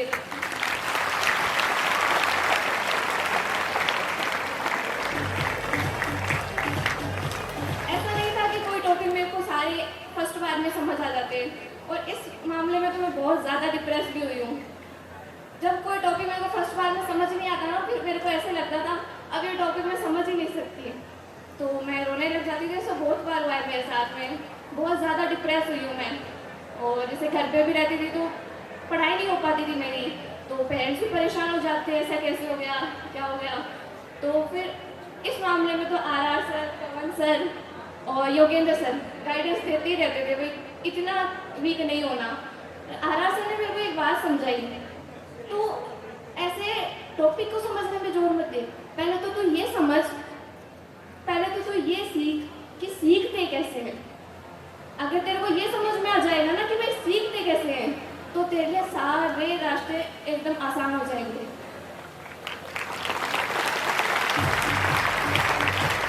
फिर मैंने इस पर ज़्यादा फोकस किया, फिर मैंने लोड लेना कम किया। पहले तो बहुत ज़्यादा ऐसे डिप्रेस हो जाती थी मैं, मेरे को सभी ऐसे बोलते थे इतना लोड नहीं लेना चाहिए, इतना लोड, ऐसे हंसते हंसते पढ़ो। तो फिर ज़्यादा हंसते हंसते पढ़ने लग गई थी मैं, वापस से रैंक डाउन चली गई थी। फिर ऐसे करते करते 12th में आए। 12th में फिर मैंने सोचा जो गलतियाँ मैंने 11th में करी थी ना भाई, स्टार्टिंग से नहीं पढ़ना, वो मैंने 12th में बिल्कुल भी रिपीट नहीं करी। मेरे 12th में जितने भी मेजर टेस्ट हुए, जितने भी यूनिट टेस्ट हुए, माइनर टेस्ट हुए, ऑलवेज फर्स्ट रैंक रही है मेरी। तो उसमें पूरे साल मेरी सिर्फ फर्स्ट रैंक ही रही थी। अब टाइम आया कि 12th का सिलेबस कंप्लीट हो गया, तो हमारे टीचर्स ने क्या किया, 12th का जो बैच था उसे सेपरेट कर दिया। वो बच्चे जो सिर्फ बोर्ड्स की तैयारी कर रहे थे उनको अलग कर दिया, और जिनका गोल था कि भाई अपने को बोर्ड्स के साथ नीट भी करनी है, उनका जो बैच है वो सेपरेट कर दिया। तो मैं भी दूसरे वाले बैच में थी। जो नीट वाले बच्चे थे उनका बैच कर दिया इवनिंग बैच। अब सर्दियों का टाइम आया तो परेशानी ये रहती थी, टेम्परेचर इतना लो और रात को जाना। कई बार तो ऐसा लगता था बस जम गए, अब इससे ज़्यादा नहीं होगा, ऐसा लगा भी था घर पे रहना चाहिए। फिर MK सर ने मोटिवेट किया कि हम लोग तो सुबह 5-5 बजे से यहाँ पे आते हैं, तुम लोगों से इतना ही नहीं हो रहा। और फिर ऐसे लगा कि टीचर्स अगर कर रहे ना तो अपने को हार नहीं माननी चाहिए। टीचर्स को, पेरेंट्स को बहुत ज़्यादा एक्सपेक्टेशन थी, तो उनकी एक्सपेक्टेशंस को अपन ऐसे नहीं तोड़ सकते। तो फिर उससे मोटिवेशन मिला। सबसे ज़्यादा मोटिवेशन तो यही था कि भाई अपने पेरेंट्स अपने लिए इतनी मेहनत कर रहे हैं, वो इतना चाह रहे हैं कि भाई अपना बच्चा सक्सेसफुल हो जाए, तो फिर मैंने भी सोचा कर ही देते हैं अब तो, और बच्चे भी तो करते हैं ना, मैं कोई ऐसी थोड़ी थी। तो मैंने भी हार्ड वर्क किया, और जैसे जैसे टीचर बोलते गए वैसे करती गई मैं। पेरेंट्स का बहुत ज़्यादा सपोर्ट रहा। हमारे PTI सर, उन्होंने 1 मिनट भी मेरा ट्रांसपोर्ट में वेस्ट नहीं होने दिया, खुद स्पेशल बस लगा देते मेरे लिए, उसी में आना जाना। तो मतलब सब टीचर्स ने बहुत सपोर्ट किया मेरे को। तो बस मैं यही बोलती रहूँगी कि भाई कोई बाई बर्थ इतना टैलेंटेड नहीं होता, आपको करना ही पड़ता है, वो हार्ड वर्क करना पड़ेगा, टीचर्स जो बोल रहे हैं वो करना पड़ेगा। और पेरेंट्स से आप, वो पेरेंट्स कभी भी अपने बच्चे का बुरा नहीं चाहते, वो जो भी आपको बोलते हैं वो आपके भले के लिए करते हैं वो। तो पेरेंट्स का ना कभी भी आपको डिसरेस्पेक्ट नहीं करनी है कभी भी, और पेरेंट्स जो बोल रहे हैं ना बस वो वैसे करते जाओ। चलो ठीक है। अगर उग सको तो सूरज की तरह उगना, परखरता तुम्हारे कदम चूम लेगी। अगर चल सको तो रुचिका चौधरी की तरह चलना, TCI परिवार तुम्हें अपने सीने से लगा लेगा। अगर जी सको तो स्वामी विवेकानंद की तरह जीना। अमरता तुम्हारे कदम चूम लेगी, अमरता कदम तुम्हारे कदम। मैं इस बच्ची को देख रहा था, ये सबसे पहले आई थी, आज जहां मैं आया था उस समय आ गई थी, और इसको जितना मान सम्मान मिला है आज, आप में से मुझे लगता है हर वो बच्ची और हर वो बच्चा, शायद इससे बड़ा मोटिवेशन क्या होगा कि आपके बीच में से निकल के एक बच्ची जिसको बार बार हर गतिविधि में शामिल किया जा रहा है, ये TCI परिवार की इतनी अनूठी पहल मुझे लगी और इतना बड़ा मोटिवेशन का उदाहरण लगा कि हर बच्चे के अंदर एक आग लग जानी चाहिए। देखो, साधारण स्टूडेंट के रूप में यहां से निकल जाना बहुत कॉमन सी बात है। पता नहीं कितने सारे विद्यार्थी TCI परिवार में आए हैं, कितने आएंगे, कितने जाएंगे, कोई याद नहीं करेगा। आपने कितने प्रयास किए, कोई नहीं जानना चाहता। उन प्रयासों का परिणाम क्या है, यह प्रभावित करता है कि तुम वास्तव में कौन हो। ये जो बच्चा अभी एक लड़की बोल रहा था, ये क्या बोल रहा था, क्या नहीं बोल रहा था, ये आपके बीच में जब बैठा था और ये अपने दोस्तों के बीच बात करता, मुझे नहीं लगता कि इसकी बात को किसी ने वेटेज दिया होगा।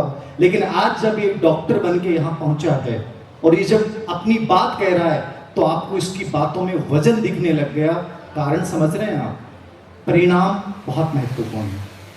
प्रयासों से भी अधिक महत्वपूर्ण क्या है, आपके रिजल्ट क्या आते हैं, और रिजल्ट आने के बाद लोगों का दृष्टिकोण बदल जाता है। और मुझे लगता है कि तुम्हारे लिए मोटिवेशन ये है कि हम में से हर एक बच्चा जो वास्तव में यहाँ एजुकेशन प्राप्त करने आया है, उसका एक सपना है कि इस मंच के ऊपर हमें आने का मौका मिले, और यदि ये मौका तुमने ले लिया तो तुमने अपने जीवन को सफल बना दिया। 3 बातें कि जो होना है वो फिक्स है, बहुत गलत बात है। दिमाग से और दिल दोनों से निकाल दो। जो होना है वो फिक्स है। यदि ऐसा होता तो भारत के इतिहास की एक बहुत बड़ी घटना नहीं होती। राणा सांगा की विजय सुनिश्चित थी। सभी ज्योतिषियों ने भविष्यवाणी कर दी थी कि राणा सांगा जीतेगा, लेकिन युद्ध का नजारा बदल दिया। बाबर ने अपने हताश सैनिकों में एक बात बोल के कि ये लड़ाई नहीं, तुम्हारे जीवन और अस्तित्व की लड़ाई है।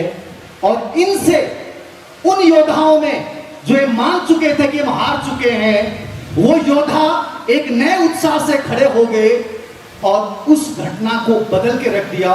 पूरा भारत का इतिहास बदल गया।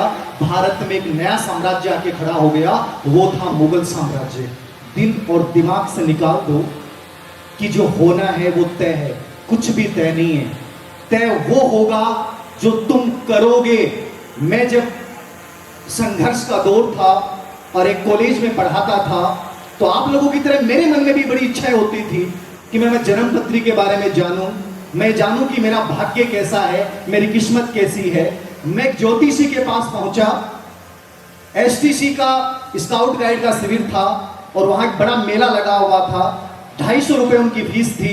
मैंने अपना हाथ दिखाया और उन्होंने हाथ देख के कहा कि बेटा, तुम्हारे लिए राजयोग नहीं है, प्राइवेट सेक्टर में ही तुम्हें स्ट्रगल करना है। समझ गए?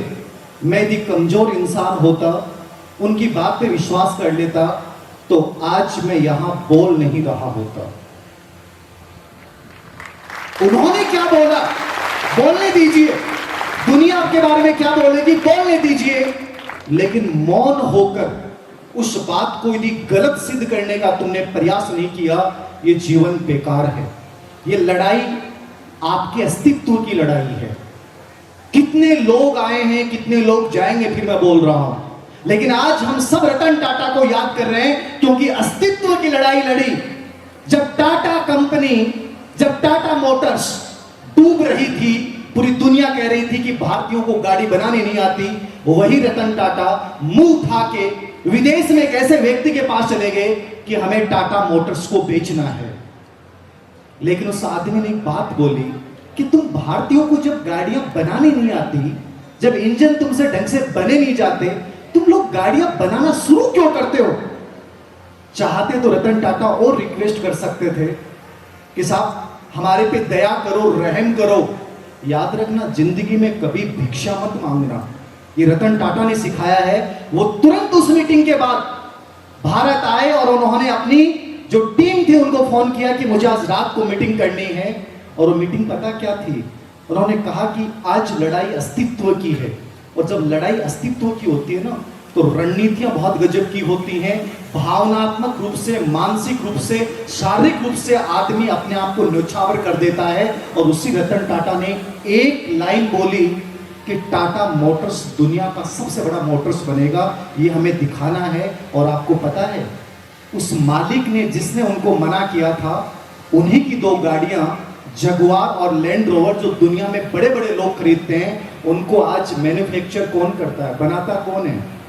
टाटा बनाता है। कौन बनाता है? टाटा। ये होती है लड़ाई, ये होती है लड़ाई। युद्ध नहीं जिनके जीवन में, वे बड़े अभागे होंगे, या तो वचनों को तोड़ा होगा या रण क्षेत्र से भागे होंगे। रतन टाटा भागा नहीं, उसने उस लड़ाई को शुरू किया और उस लड़ाई को परिणाम तक पहुंचाया। उसका परिणाम आज देख रहे हैं कि पूरी दुनिया रतन टाटा के लिए रो रही थी। ऐसे कौन रोता है साहब? कोई किसी के लिए नहीं रोता। एक छोटी कि तुम्हारे जीवन में ऐसा कोई बच्चा जिसके लाइफ में प्रॉब्लम नहीं है? सबकी लाइफ में प्रॉब्लम है। आपको क्या लगता है मंच पे जितने लोग बैठे हैं, इनकी जिंदगी में समस्याएं नहीं है? बहुत समस्याएं हैं, खत्म ही नहीं हो सकती समस्याएं। जब हमें पता है कि लाइफ में प्रॉब्लम है, परिस्थितियां खराब आएंगी, लेकिन वो खराब परिस्थितियां तुम्हारे जीवन का निर्माण करती हैं। जो बच्चे इन प्रॉब्लम, साइकोलॉजिकल प्रॉब्लम से घिरे हुए हैं, 99% बीमारियां काल्पनिक होती हैं। ये डॉक्टर बैठे हैं, बनेंगे डॉक्टर, याद रखना। मैं फिर कह रहा हूं, मनोविज्ञान का आदमी हूं, एकमात्र सत्य है 99% बीमारियां केवल काल्पनिक होती हैं, जो हमने बना ली हैं। सर मुझे एग्जाम हॉल के नाम से डर लगता है, हजारों प्रॉब्लम्स हैं तुम सबके दिमाग में, जबकि वास्तविक रूप से बताऊं कुछ है ही नहीं। वो स्कूल एजुकेशन इतनी खराब रही है, बेहद खराब। आप तो किस्मत वाले बच्चे हो। मैं देख रहा था परसेंटेज आप लोगों की रैंकिंग, मैं तो जानता ही नहीं था साहब रैंक क्या होती है। बैकग्राउंड इतना खराब था, लेकिन जिस दिन मैंने पहली बार कॉलेज में एक लाइन पढ़ी, एक किताब की जो सर ने चर्चा की, रोनाल्ड अबरन की, एक दिन एक जादुई व्यक्ति तुम्हारी जिंदगी में आएगा और वो जादुई व्यक्ति पूरे जीवन को बदल के चला जाएगा। जानते हैं वो जादुई व्यक्ति कौन है? कितने बच्चे जानते हैं? खड़े हो बेटा, बताओ। खुद स्वयं। आपसे ज्यादा ताकतवर इंसान इस धरती पे कोई पैदा ही नहीं हुआ। वो लाइन मैंने पढ़ी और मुझे लगा कि मैं कमजोर नहीं हूं। और उस दिन मैंने एक सपना देखा कि मैं जिस कॉलेज में पढ़ रहा हूं, इस कॉलेज में मुझे प्रोफेसर बन के आना है। छोटा सा सपना था, झोंपड़ी से निकलने वाले बच्चे ने एक सपना देखा, इसी कॉलेज में मुझे बन के आना है। उस समय एकमात्र एडेड कॉलेज था, गवर्नमेंट कॉलेज वहां थी नहीं। और मैं उसी कॉलेज में, जिनसे मैंने पढ़ाई की, उसी कॉलेज में उन्हीं प्रोफेसर्स के मध्य मैं खुद एक प्रोफेसर बन के चला गया। समझ रहे हो किसका परिणाम था? वो देखा गया एक विचार। वो बंद करके तुम्हें सोचना है 30 से 1 मिनट, और वो सोचना है जो तुम बनना चाहते हो, देखना चाहते हो, जो सोचना है, जो वास्तव में तुम अपनी लाइफ में लाना चाहते हो। 3 महीने की घटना आपको बताऊं मैंने ऐसे ऐसे बच्चों के मानसिक रोगों को दूर किया इससे, जिनकी दवाइयां चलती थी दुनिया भर की, और उन्हें लगता था कि सर हमारा इलाज संभव नहीं है, डॉक्टर ये कहता कि इसका इलाज संभव नहीं है। मैंने कहा हर बीमारी का इलाज संभव है। एक बार उसको थोड़ा सा सोचना शुरू करो, उसको पॉजिटिवली सोचना शुरू करो। उस घटना को मैंने 3 महीने उन बच्चों के सिवा रिवाइज किया। लगभग बच्चों की साइकोलॉजिकल जो डिसऑर्डर थे, जो मानसिक बीमारियां थी, वो ऑटोमेटिकली दूर हो गई। उन बच्चों में इतनी पॉजिटिविटी आ गई कि उन्हें आज किसी दवाई की जरूरत नहीं है। ये गेम है, याद रखना, प्रार्थना का। किसका है? जब आपका हनुमान चालीसा पढ़ाया जा रहा था, मैं देख रहा था कुछ बच्चों के चेहरे पे बहुत खुशी थी, और वो बच्चे गुनगुना रहे थे। यही तो जीवन है। जिस जगह हो आप, उस जगह में, उस धार में अपने आप को समर्पित कर दो। जब ये समर्पण तुम्हारे जीवन में दिखने लग जाएगा ना, सिलेक्शन कुछ नहीं है, ये तो लौट के आएगा। तुम्हें लगता है, जैसे बच्चा बोल रहा था, hard work smart work. Smart work समझ रहे हो? स्मार्ट वर्क समझ रहे हो? क्या होता है स्मार्ट वर्क? कोई बच्चा समझा सकता है? प्रोसेस स्मार्ट वर्क है, प्रेजेंस ऑफ माइंड हो। प्रेजेंस ऑफ माइंड वर्ड जानते हैं? दो वर्ड हैं, माइंडफुलनेस और प्रेजेंस ऑफ माइंड। कितने बच्चे जानते हैं? हाथ ऊंचे करना। प्रेजेंस ऑफ माइंड और माइंडफुलनेस दो वर्ड हैं। जिंदगी के सबसे बड़े वर्ड यही है। यदि आप बहुत खूबसूरत जिंदगी जीना चाहते हो, खूबसूरत और बदसूरत का मतलब समझ रहे हो ना? लोग नौकरी लग के भी बहुत गंदी जिंदगी जी के जाते हैं, पैसे उससे जिंदगी नहीं जी जाती। जिंदगी जी जाती है माइंडफुलनेस और प्रेजेंस ऑफ माइंड। लग जानी चाहिए थी। कैसे बोल दिया तुमने? साबित कर देंगे कि हम गधे नहीं हैं, साबित कर देंगे कि हम वो बेंडक नहीं हैं जो हार मान लेंगे। उस समय तुम्हारे दिल और दिमाग में, पूरी बॉडी में वाइब्रेशन होना चाहिए था। यदि वाइब्रेट हो गए ना उस दिन, जब ये बातें सुन के कि किसी ने बोला, इसने बोला, कुछ भी बोला, कि यार हमें कोई गधा कैसे कह सकता? हम गधे नहीं, हम घोड़े हैं और दौड़ेंगे और गजब तरीके से मेहनत करेंगे। वो स्मार्ट स्टडी कि कोई ये नहीं कह पाए, हमारे पेरेंट्स, हमारा कोई दोस्त, कि ये गधे की तरह मेहनत की और जिंदगी में गधा ही रहा। आग लगाओ ऐसी बातों के ऊपर। जीवन बदलता तभी है। वो दो आदमी, मैंने क्या कहा, वो आप जैसे थे कि उस ताले को खोलने के लिए गूगल पे सर्च करने लग गए। गूगल का नाम ले रहा हूं, आधुनिक टाइम उस समय था नहीं। किताबें उठा के देखने लग गए, बड़े बड़े ग्रंथ थे उनमें देखने लग गए कि तालों को बिना चाबी के कैसे खोला जाता है। तनाव में आ गए, कभी एक पेज पलट रहा है, कभी दूसरा पलट रहा है, किताबों को फेंक रहे हैं, उथल पुथल हैं, तनाव में है। एक व्यक्ति इस बच्चे की तरह था। एक बच्चा और था सर, वो बच्चा ना पिछली बार वाला, तू था ना पिछली बार? हाँ, बड़ा पॉजिटिविटी के साथ बोल रहा था कि मैं मस्ती के मैंने एग्जाम देने गयो, मैं तनाव को लियो, मन में आती जना नॉर्मली पढ़ ले तो, और मन नहीं हो तो जना मत को नहीं पढ़तो, तो ऐ को सुटाबर हो और वो कुर्सी के ऊपर आराम से बैठो। वह 2-1 घंटा बाद दुनिया देख रहे हो वो, फिर वो खड़ा हुआ और खड़ा होने के बाद उस ताले के पास गया और ताले के पास जाने के बाद उसने ताले को हिलाया। हिलते ही ताला क्या हो गया? खुल गया। उसने ताले को निकाला, बाहर गया और वजीर बन गया।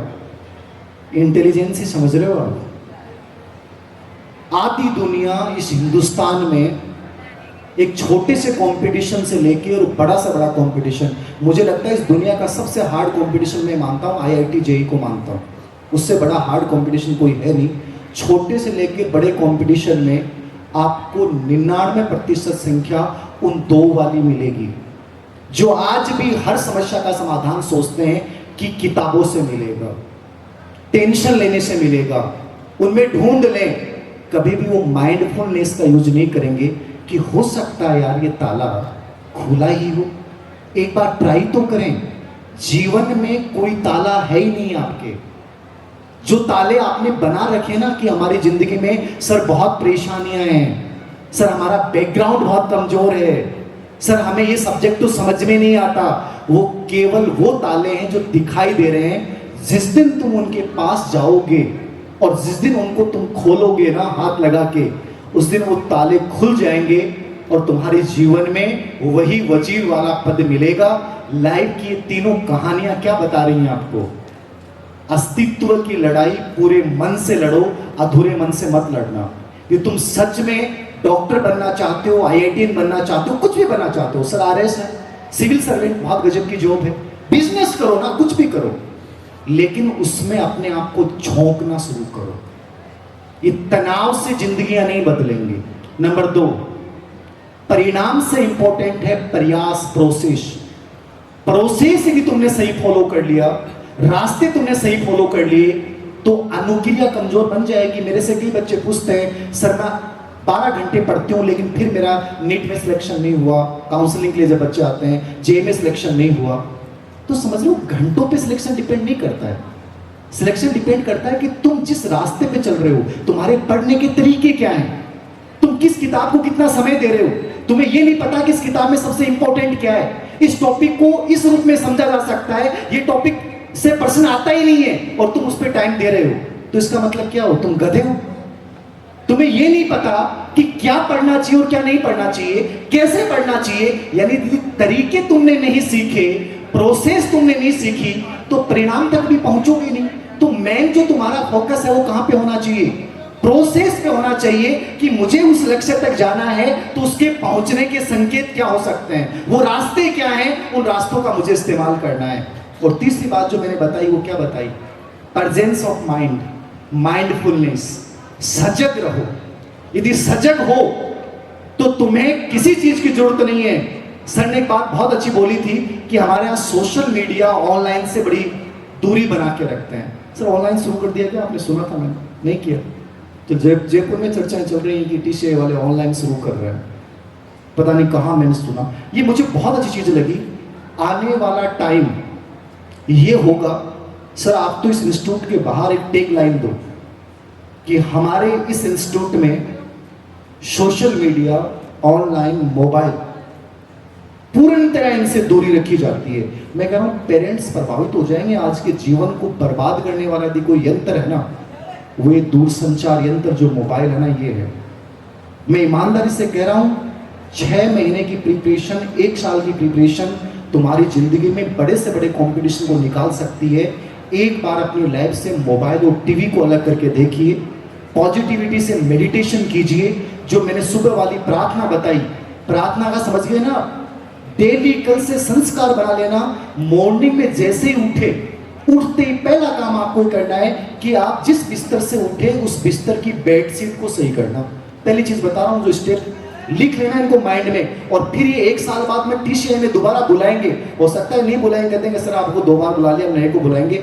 1 साल बाद में जब यदि मैं आऊं आप लोगों के बीच में और आप में से हर एक बच्चा ये नहीं कहते कि सर जिंदगी में बहुत बदलाव आ गए, और जो नकारात्मकता थी, घर का एनवायरनमेंट था, वो प्रभावित नहीं कर रहा है, क्योंकि साइकोलॉजिकल पर्सन बनो आप। मनोवैज्ञानिक व्यक्ति पे बाह्य वातावरण का प्रभाव पड़ना खत्म हो जाता है। अब हमारे पर प्रभाव नहीं पड़ता, ये हमारी प्रशंसा करें, निंदा करें, कोई प्रभाव नहीं पड़ता, मुझे फर्क ही नहीं पड़ता। साइकोलॉजिकली स्ट्रॉन्ग बनो आप। फिर कोई बीमारी, कोई की बातें, निंदा, प्रशंसा प्रभावित करना बंद कर देंगी। सुबह उठते ही क्या करना है, जिस बिस्तर से उठे उस बेडशीट को सही कर देना, पहला काम। पहला जैसे तुमने टारगेट को पूरा किया, पहली पॉजिटिविटी वहीं से आएगी, यार मैंने उठते ही अपने बेडशीट को सही किया। तुम क्या करते हो पता है? अरे तुम भूतों की तरह सोते हो रात को और भूतों की तरह उठते हो, और तुम्हारा बेडशीट, तुम्हारा तकिया, तुम्हारी कंबल तुम्हारे उठने के बाद कौन सही करता है? तुम्हारी मम्मी। सोच के देखना यार एक बार, वो क्या जिंदगी जी रही है यार। उनके भी तो अपने सपने हैं ना, लेकिन हम हर चीज उनसे करवा रहे हैं। तुम्हारे अंदर पॉजिटिविटी आएगी कहां से? तुमने पहला काम किया, तुम्हारी मम्मी के चेहरे को देखना। जिस दिन तुमने काम शुरू उठते किया, बेडशीट को सही किया, बिस्तर को, तकिए को सही किया, कंबल को समेटा, और ये हर बच्चा कर सकता है, और ये करना है तुम्हें, ये जिंदगी को बदलना है तो करके देखना। पहली पॉजिटिविटी आएगी, यार मैंने एक टारगेट पूरा कर लिया। अनकॉन्शियस माइंड जिंदगी कैसे बदलता है देखना। वो विचार जो 2012 में सोचा था, वो 2018 में मैं उसी कैंपस में उन्हीं प्रोफेसर्स के बीच में पहुंच गया। ये दूसरी घटना है। कंप्लीट मैजिक है जीवन।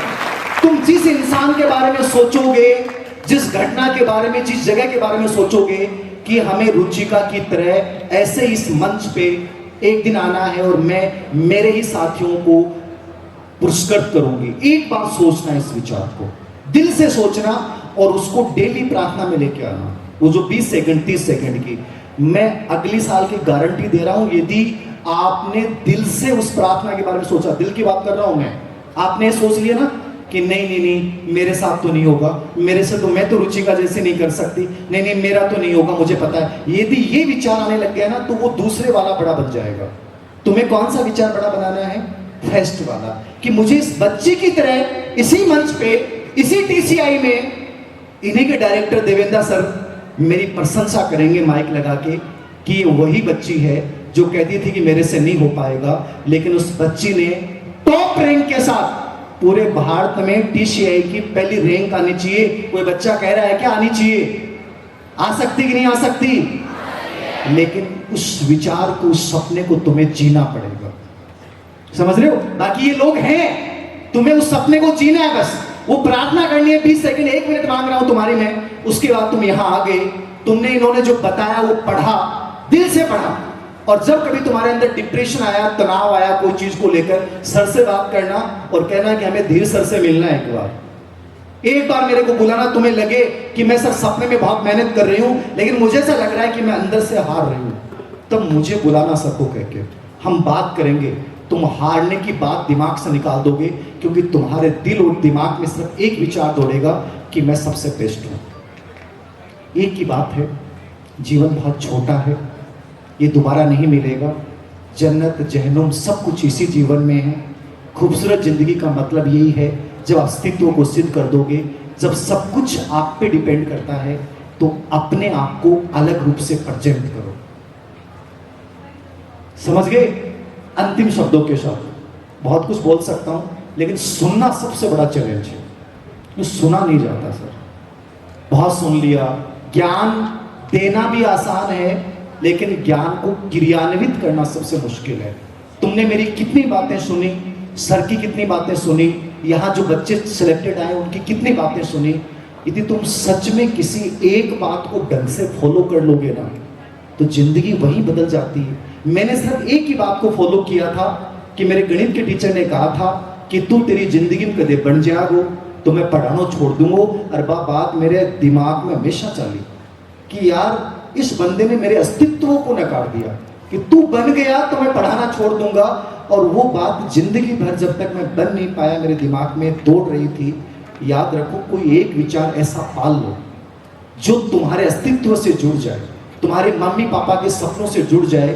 फिर मैं खुद कह रहा हूं, किसी मोटिवेशन की जरूरत नहीं है, किसी सेशन की जरूरत नहीं है। जिंदगी बहुत अलग होती है और आदमी जिस दिशा में चाहे वैसे बना सकता है। ये जो तुम भाग्य और हाथ की लकीरों की बात कर रहे हो ना, ये सब नकारात्मक बातें हैं, सब नकारात्मक बातें हैं। इस धरती पे पुरुषार्थ से बड़ा कुछ नहीं है, क्योंकि पुरुषार्थ से बड़ा कुछ नहीं होता तो सिकंदर विश्व विजेता नहीं बनता। याद रखना, ये सिकंदर की विश्व विजेता की कहानी तुम लोगों ने पढ़ी हो तो तुम्हें पता है। बस उसकी मां ने केवल एक लाइन बोली थी कि मुझे विश्व विजेता की शक्ल देखनी है, और उस बच्चे ने अपनी मां को ही दिखाने के लिए कि विश्व विजेता क्या होती है। अकेला लड़का था उस समय वो, और पूरी दुनिया को सैनिकों के साथ रौंद के चला गया अपनी मां के सपने के लिए। तो यार अपन लोग अपनी मम्मी पापा के सपने के लिए एक सिलेक्शन नहीं ले सकते क्या? बताओ मुझे, एक अच्छे व्यक्ति नहीं बन सकते क्या? वो तो पूरी दुनिया को रौंद के चला गया एक अपनी मां के इस विचार को सही करने के लिए कि बेटा विश्व विजेता क्या होता है, मुझे उसकी शक्ल देखनी है। एक बार सोचना अपने मम्मी पापा के उस चेहरे को याद करते हुए कि हमें उस सपने को जीना है बस, और मस्ती से जीना है। मैं नहीं कहता ये स्ट्रेस लो, तनाव लो, ये लो, होड़ लो, कोई होड़ नहीं है। तुम्हारी खुद की दौड़ है, तुम्हें जीतनी है और मस्ती के मूड में जीतनी है। तुम खुद अपने ड्राइवर हो, तुम्हें ब्रेक लगाना है, तुम्हें क्लच दबाना है, तुम्हें सही दिशा में चलना है, सब कुछ तुम्हें करना है। किसी को नहीं देखना, तुम्हें खुद को देखना है। क्योंकि तुम वो जादुई व्यक्ति हो।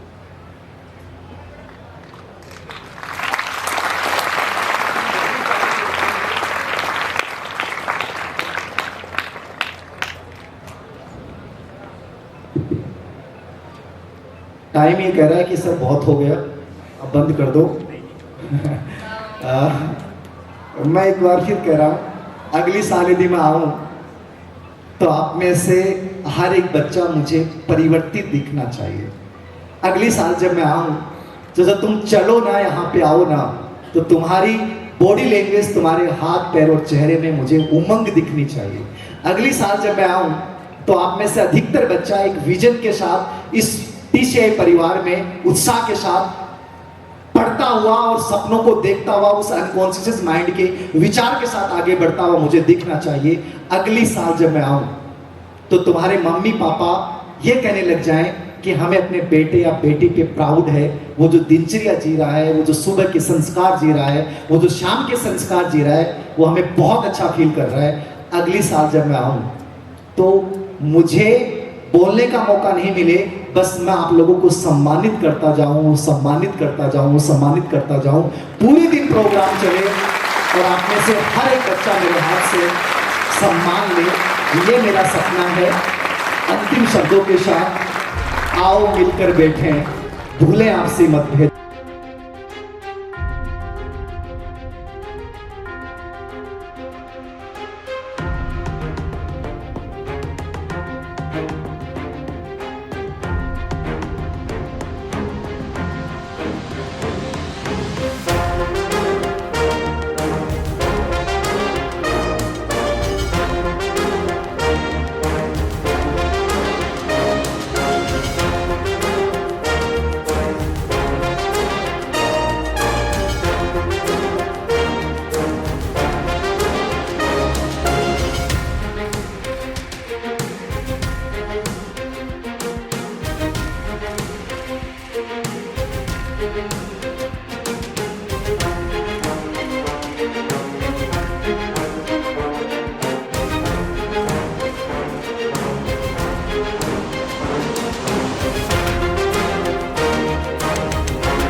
जैसा कि आपको पता है कि आज अनेकों प्रतिभाएं इस मंच के माध्यम से सम्मानित हुई हैं, तो अपनी अगली इस कड़ी में जिसको कार्यक्रम का एक अंतिम पड़ाव है, अंजाम है, लेकिन उस इवेंट का, उस प्रतियोगिता का आगाज है। जिस प्रकार से आप सबको पता है टीसीआई ओलंपियाड 2024 में स्टूडेंट्स ने बेहतरीन परफॉर्मेंस देके अपने आप को साबित किया। आज ही के दिन से हम टीसीआई ओलंपियाड 2025 को लॉन्च करने जा रहे हैं। साथ ही में अभी सबसे पहले क्रम में जो इंडिया टूर विनर्स रहे टीसीआई ओलंपियाड 2024 में, उन इंडिया टूर के विनर्स को यहां मंच के माध्यम से सम्मानित किया जा रहा है। बाकी इसके अलावा foreign tour winners, different price criteria और स्कॉलरशिप क्राइटेरिया के जो विनर्स रहे उनको भी आगे सम्मानित किया जाएगा। लेकिन अब जो बच्चे, जो विद्यार्थी, आप सबको पता है जिन्होंने इंडिया टूर विनर के तौर पे अपनी उपस्थिति दर्ज कराई थी, आज उन विद्यार्थियों का सम्मानित करने जा रहे हैं। और 27 को डिफरेंट डेस्टिनेशंस पर एक्सप्लोर करने के पॉइंट ऑफ व्यू से ये विद्यार्थी इंडिया टूर के लिए जाने वाले हैं। 27 से वो टूर स्टार्ट होगा। फिलहाल हम इस मंच के माध्यम से उन विद्यार्थियों को यहाँ अप्रिशिएट करते हैं। साथ ही मेरा गार्जियन से भी आग्रह है कि जो भी गार्जियंस आए हुए हैं उन विद्यार्थियों का जब नाम अनाउंस हो तो वो इंडिया टूर के उन विनर्स, उन स्टार्स के साथ यहाँ मंच पे अपनी उपस्थिति दें और उनको सम्मानित करने का अवसर हमें मिले। जैसा कि सर ने बताया कि चौमुखी सरसामी को राष्ट्र पटल पर गौरवान्वित करने वाले आपके अपना टीसीआई एजू हब के पावन धरा पर जो टीसीआई ओलंपियाड 2023 का आयोजन हुआ था, जिसमें परिक्षेत्र के मैक्सिमम बच्चों ने हिस्सा लिया, उन सामान्य परिवार के बच्चों को ने हिस्सा लिया। 24 टीसीआई ओलंपियाड 2024 नेक्स्ट सर ने अनाउंस कर दिया है। सबसे बड़ी बात थी कि उन बच्चों को वो प्लेटफॉर्म मिला जो शायद वो कभी नहीं ले पाते। हो सकता है वो फाइनेंशियल कंडीशन हो, अदर कोई रीजंस हो, लेकिन टीसीआई ओलंपियाड एक ऐसा आधार था जिसके जरिए वो बच्चे अपनी परफॉर्म करके ऐसे मजबूत टीम वाले संस्थान से जुड़े और आज